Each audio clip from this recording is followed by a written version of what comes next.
अर्जुन छाल हार्ट के पेशेंट्स के लिए काफ़ी ज़्यादा लोग रिकमेंड करते हैं, काफ़ी ज़्यादा पेशेंट्स लेते हैं, काफ़ी ज़्यादा पेशेंट्स एडहॉक बेसिस पे भी लेते हैं, जिनको अर्जुन छाल के ना बेनिफिट्स के बारे में पता रहता है, ना उसके रिस्क के बारे में पता रहता है, ना किस कारण से उसको लिया जाना चाहिए या किसका पेशेंट्स को नहीं लेना चाहिए उस बारे में कुछ आइडिया रहता है, वो इस चीज़ को लेते रहते हैं। अर्जुन छाल के बारे में हमने ऑलरेडी काफ़ी डिटेल वीडियो किया था, जिसमें ज़्यादातर लोगों ने मेरा एक एंटी आयुर्वेदिक अप्रोच के बारे में क्रिटिसाइज किया था, काफ़ी ज़्यादा लोगों ने उसको डिस्कस किया था। अर्जुन छाल के बेनिफिट्स पर मैं आज फिर से एक वीडियो कर रहा हूँ, बहुत ब्रीफ में शॉर्ट में चीज़ों को डिस्कस करेंगे और मेरा पर्सपेक्टिव उस पर क्या है वो डिस्कस करने का प्रयास करेंगे। अर्जुन छाल बेसिकली जो है टर्मिना अर्जुनल करके प्लांट है, टर्मिनेलिया अर्जुना। इस प्लांट का जो छाल है यानी बार्क है, उससे निकाला हुआ एक एक्सट्रैक्ट है। इस बार्क को निकाला जाता है, उसको पीस के उसका एक्सट्रैक्ट बनाया जाता है। पाउडर फॉर्म में भी ले सकते हैं, डायरेक्ट भी ले सकते हैं, चाय के फॉर्म में भी ले सकते हैं। तो आप डेली उसका पाउडर डायरेक्टली सेवन भी कर सकते हैं, चाय के फॉर्म में या पानी में उबाल के भी कई लोग लेते हैं। इसका ज़्यादातर जो बेनिफिट देखा गया है या बोला गया है वो ज़्यादातर ये है कि हार्ट के हेल्थ को इम्प्रूव करता है, हार्ट की ब्लड सप्लाई को इम्प्रूव करता है। कुछ डेटा है जो शो वो करता है कि कोलेस्ट्रॉल लेवल्स पे इसका थोड़ा बहुत फ़ायदा होता है। कुछ एंटीऑक्सीडेंट प्रॉपर्टी है जो हार्ट को डैमेज से बचाता है।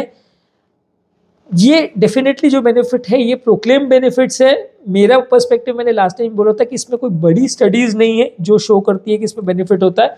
जो इसमें अल्कलॉइड होता है अर्जुन छाल में, वो बॉडी के सोडियम पोटाशियम एटीपेज पंप पर काम करता है।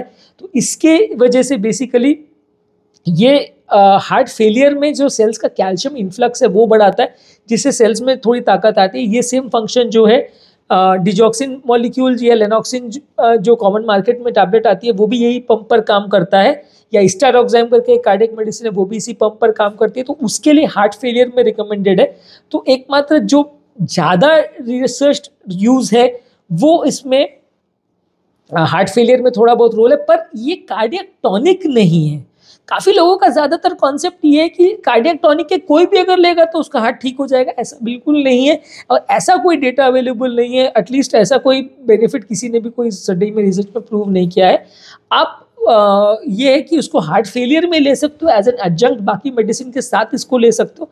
ऐसा मैं भी अपने पेशेंट्स को अलाउ करता हूँ या मैं भी अपने पेशेंट्स को रिकमेंड करता हूँ। लेकिन बाकी मेडिसिन के बदले, और खासकर अगर किसी का हार्ट हेल्दी है उसमें बहुत ज़्यादा रोल नहीं है। एंटीऑक्सीडेंट्स का जहाँ तक बात है, या ब्लड फ्लो को अगर इम्प्रूव करता है तो ब्लड फ्लो को कैसे इम्प्रूव करता है और कितना इम्प्रूव करता है इसके लिए कोई स्टडी अवेलेबल नहीं है।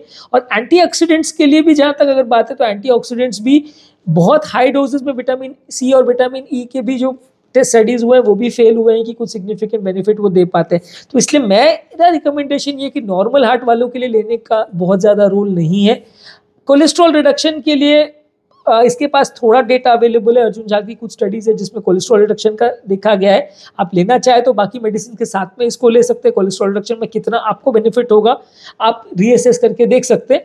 और मैं एटलीस्ट रिकमेंड करता हूँ कि नॉर्मल हार्ट वाले पेशेंट्स को जिनका हार्ट का पंपिंग अच्छा है उसमें लेने का मतलब नहीं। हार्ट का अगर पंपिंग खराब है तो आप इसको ले सकते हैं। नेक्स्ट इसका बेनिफिट है कि ब्लड प्रेशर को थोड़ा रेगुलेट करता है, नलियों को थोड़ा सा डायलेट करता है, हार्ट का ब्लड फ्लो भी इंप्रूव करता है और नलियों का ब्लड फ्लो भी थोड़ा इंप्रूव करता है। तो ब्लड प्रेशर के पेशेंट्स इसको ले सकते हैं। ब्लड प्रेशर रिडक्शन करने में कुछ हद तक मदद करेगा। Again the results might very, किस पेशेंट में कितना रिडक्शन मिलेगा वो केस टू केस वेरी करेगा। नॉर्मल व्यक्ति अगेन उसको लेना ना चालू करे कि मुझे बीपी नहीं होगा, वैसा मत करिए, क्योंकि ऑब्वियसली है तो एक दवाई, तो कुछ ना कुछ ये बॉडी में जाके इफेक्ट ही करेगी। तो अगर आपको बीपी नहीं है तो बीपी ना हो जाए उसके लिए लाइफ लॉन्ग इसको मत लीजिए।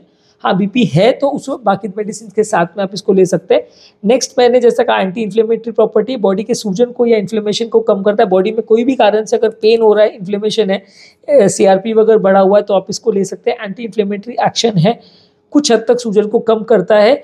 अगेन जिनको इन्फ्लेमेटरी डिजीजेज हैं वो सारी मेडिसिन को बंद करके इस पर ट्रस्ट करें, बहुत ज़्यादा वो नहीं है। हाँ, लेकिन अगर आप चाहें तो इसे यूज़ कर सकते हैं। आंतों में या डाइजेस्टिव ट्रैक्ट में बेनिफिशियल है। डाइजेशन आंतों का इम्प्रूव करता है, गट का डाइजेशन इम्प्रूव करता है, बॉडी के आंतों का सूजन को भी कम करता है। और डाइजेशन का जिनको प्रॉब्लम है वो इसको ले सकते हैं, इसका एक्सट्रैक्ट को ले सकते हैं, इसकी चाय को ले सकते हैं।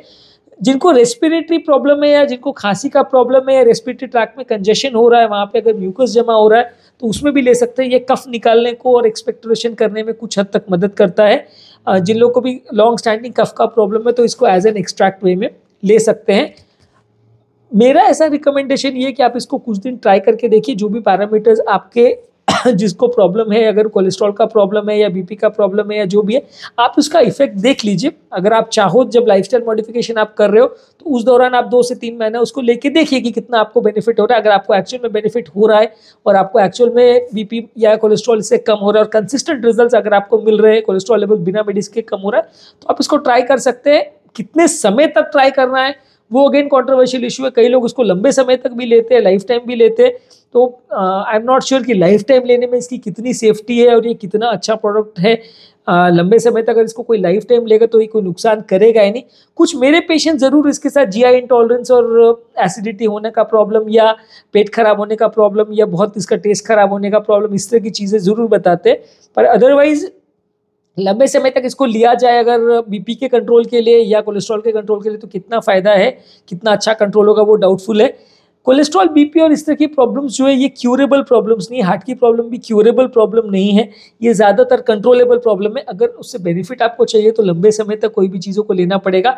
जब आप कोई भी प्रोडक्ट को, चाहे वो एलोपैथी की मेडिसिन हो या कोई भी और चीज़ों की मेडिसिन हो, ये प्रॉब्लम्स को आप बंद कर देते हैं, चाहे वो लाइफस्टाइल मॉडिफिकेशन बंद कर देते हैं या दवा लेना बंद कर देते हैं, तो फिर से वापस वही प्रॉब्लम आ सकती है। तो इस चीज़ों को ध्यान में रखने की ज़रूरत है। तो इसको अगर आपको किसी ने ये रिकमेंड किया कि 2 महीना लेके बंद कर दीजिए, तो बंद करने के बाद आप रीचेक करिए कि आपका कोलेस्ट्रॉल लेवल कितना आ रहा है। मान लीजिए आपका एलडीएल 200 था, आपने इसको लिया, लेने के दौरान आपका 170 पे आ गया, फिर वो 170 मेंटेन हो रहा है कि नहीं, वापस 200 तो नहीं आ गया जब आपने बंद किया, वो आपको रीचेक करना पड़ेगा। तो उस तरीके से आप इसको ले सकते हैं। वैसे ही ब्लड प्रेशर का भी है कि ब्लड प्रेशर के लिए आपने इसको लिया, मान लीजिए आपका बीपी 170 180 है, आपने इसको लिया और ब्लड प्रेशर आपका 140 आ गया, तो आप उसको कंटिन्यू अगर नहीं ले रहे हैं तो आपको फिर जब बंद करेंगे तो रीचेक करना पड़ेगा कि आपका ब्लड प्रेशर एडिक्वेटली कंट्रोल हो रहा है कि नहीं। जहाँ तक मुझे लगता है कि जब भी आप इसका लेना को बंद करेंगे तो वापस से वो प्रॉब्लम चालू हो जाएगी और फिर से ब्लड प्रेशर और शुगर लेवल्स या कोलेस्ट्रॉल लेवल्स जिस भी चीज़ के लिए आप ले रहे हैं वो बढ़ जाएगा। कार्डियोवैस्कुलर बेनिफिट्स में जहाँ तक मेरा सजेशन है कि आपको अगर सीवियर हार्ट फेलियर है और हार्ट का पंप क्षमता बहुत खराब है तो आपको इसको लेना चाहिए। रूटीन लोगों के लिए आप लेना चाहे तो ले सकते हैं, पर कार्डियक टॉनिक के हिसाब से हार्ट का कोई बहुत प्रोटेक्शन करता है ऐसा कोई भी डेटा या कोई बड़ी स्टडी नहीं है। अगर कोई अच्छी स्टडी होगी तो मे बी लॉन्ग टर्म इसके लिए डेटा आ सकता है। तो आज के टॉपिक में हमने डिस्कशन किया अर्जुन चाल के बारे में। अर्जुन चाल के बारे में अग्रीड कि मेरा ओपिनियन जो है वो थोड़ा बायस्ड हो सकता है क्योंकि मैंने इसके बहुत अच्छे रिजल्ट्स नहीं देखे और बहुत ज़्यादा मैं अपने पेशेंट को रिकमेंड नहीं करता हूँ। फिर भी अगर जिसको लेना है तो बाकी मेडिसिन के साथ एज एन एडजंक्ट इसको ले सकते हैं और क्या बेनिफिट है वो देख लीजिए। आप खुद पे असेस करके देख लीजिए कि आपका बीपी कितना कम हो रहा है, आपका कोलेस्ट्रॉल कितना कम हो रहा है, आपका बॉडी में इन्फ्लेमेशन कितना कम हो रहा है। अगर डाइजेशन का प्रॉब्लम है तो कितना अच्छा हो रहा है, इनडाइजेशन का प्रॉब्लम है तो आपने 3 महीने लेके देखा आपका डाइजेशन अच्छा अगर हो रहा है और उससे मेंटेन हो रहा है तो आप इसको कंटिन्यू रख सकते हैं। अगर मेंटेन हो रहा है उसके बाद बंद करने के बाद भी अच्छा रह रहा है तो बंद भी कर सकते हैं, पर आप उसको ट्राई करके देखिए with a pinch of salt की जो भी इफेक्ट आ रहा है या नहीं इफेक्ट आ रहा है उसको आपको प्रॉपरली फिर से रीअसेस करना पड़ेगा कि बंद करने के बाद उसका इफेक्ट चला तो नहीं गया या बंद करने के बाद वापस सिस्टम गड़बड़ तो नहीं कर रहा है, तो वो आपको एक बार रीचेक करना पड़ेगा। तो आज के टॉपिक में हमने इस डिस्कशन किया कि अर्जुन चाल का बेसिकली इंपॉर्टेंट क्या क्या बेनिफिट्स डॉक्यूमेंटेड है या क्या क्या चीज़ों के बारे में बेनिफिट्स के लिए क्लेम किया जाता है। यदि इस टॉपिक को संबंधित आपकी कोई कमेंट्स, क्वेरी, सजेशन है, कोई और टॉपिक्स पर आप चाहते हैं वीडियोस बनाएं, कोई पेशेंट रिलेटेड क्वेरीज है तो नीचे कमेंट सेक्शन में उनके बारे में बताइए, हम उन्हें कवर करने का प्रयास करेंगे। अंत में मैं डॉक्टर नवीन अग्रवाल तहे दिल से आपका शुक्रिया अदा करूँगा कि आपने इस टॉपिक को अंत तक देखा। जो लोग हमारे चैनल पे नए हैं उन्हें रिक्वेस्ट करूंगा कि चैनल को सब्सक्राइब करें। ऐसा करने से चैनल को कंटिन्यू करने के लिए हमें मोटिवेशन और इंस्पिरेशन मिलती है और जब भी हम कोई नया कंटेंट अपलोड करते हैं, कोई लाइव सेशन करते हैं तो आपको उसका तुरंत नोटिफिकेशन मिल जाता है। आप उसको देख के फॉलो कर सकते हैं, उसका बेनिफिट ले सकते हैं। जो लोग हमारे चैनल पे सारा टॉपिक को बहुत ज़्यादा डिटेल में नहीं देखना चाहते हैं उनके लिए रेगुलर बेस पे हम यूट्यूब शॉर्ट्स अपलोड करें जिसमें सारा टॉपिक का हम ब्रीफ समरी 1 मिनट में आपको देते हैं, आप उसे देख सकते हैं। साथ में यही शॉर्ट्स हम इंस्टाग्राम पे और फेसबुक पे भी अपलोड करते हैं रील्स के फॉर्म में, तो आप उसे फॉलो कर सकते हैं, हमारे चैनल्स को फॉलो कर सकते हैं। तो उसमें आपको सारे रील्स भी मिल जाएंगे और ज़्यादा कंटेंट आपको बिना ज़्यादा टाइम वेस्ट किए आप देख सकते हैं उनका ब्रीफ समरी। और हमारे चैनल पे हज़ारों वीडियोस में अगर आपको वीडियोस ढूंढने में दिक्कत होती है तो हम रेगुलर बेसिस पे सारे टॉपिक्स को प्लेलिस्ट में डिवाइड करके रखते हैं। प्लेलिस्ट पे आप स्पेसिफिक अगर जाएंगे तो आपको उस टॉपिक से संबंधित जितना आपको वीडियोस है हमारे चैनल पे वो मिल जाएंगे, तो आपको बिना ज़्यादा ढूंढने की मेहनत किए, बिना ज़्यादा टाइम वेस्ट किए आप सारा कंटेंट को देख सकते हैं। ये सारे प्लेलिस्ट का लिंक मैं कमेंट सेक्शन में और डिस्क्रिप्शन बॉक्स में छोड़ देता हूँ।